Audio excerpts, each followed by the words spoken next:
So here I'm going to give a tribute to the best episode in all of Death Note, which is episode 7, which is called Overcast, where Naomi Mizura is being kind of stalked down the street by Light as he's trying to figure out how to kill her and figures out the fake name and all this kind of thing. And you might think, oh, you know, it's such an innocuous episode. They're just walking down the street and talking the whole time. That's basically it.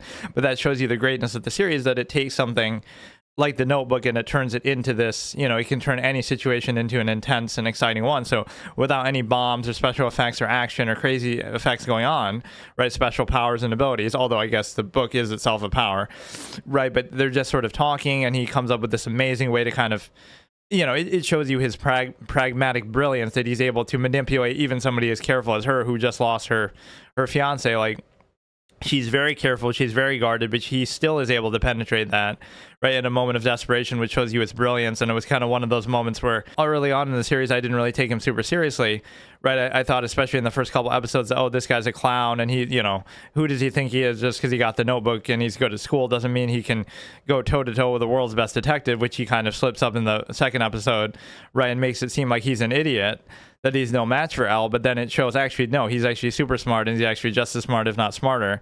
Right, so it's moments like this that really won me over. Like, wow, if you can do this, turn a situation like this around, then you definitely deserve that credit. So what it shows you is it can take something as simple as two people walking down the street and talking the whole episode and turn it into the most exciting episode, because that's just the nature of the show, and the writing and the dialogue and the circumstance and the character interactions there.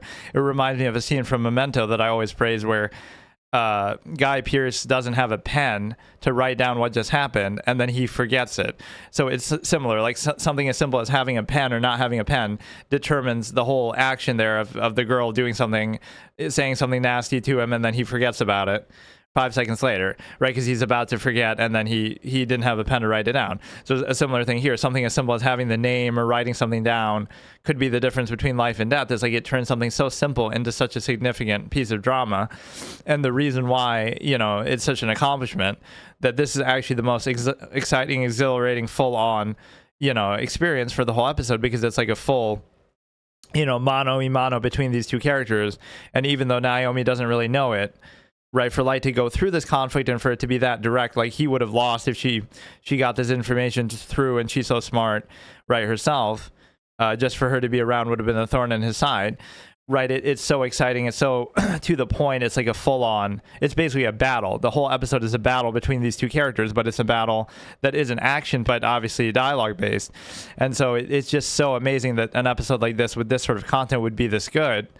And I would consider it the best episode in the series for that reason. And also, one thing I'll shoot down, though, is the theory that, oh, this proves Naomi is smarter than L, that she came up with this when L didn't, because she had firsthand knowledge that only she had, like, from Ray Penber himself. If Ray had told that to L, which he never did, all the stuff about the bus, right, he keeps that to himself because he doesn't want to, whatever, I forget the reasoning why, something to do with Light's father. He says something to Ray, that he doesn't want to get in trouble for flashing his badge or something like that.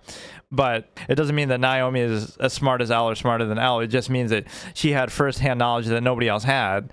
And she is very smart too. But that firsthand knowledge from Ray about the bus and the bus jacking and all of that, right? There's no doubt if L had that same information, which is actually the whole point, right? If she takes this to L, then it's going to be over.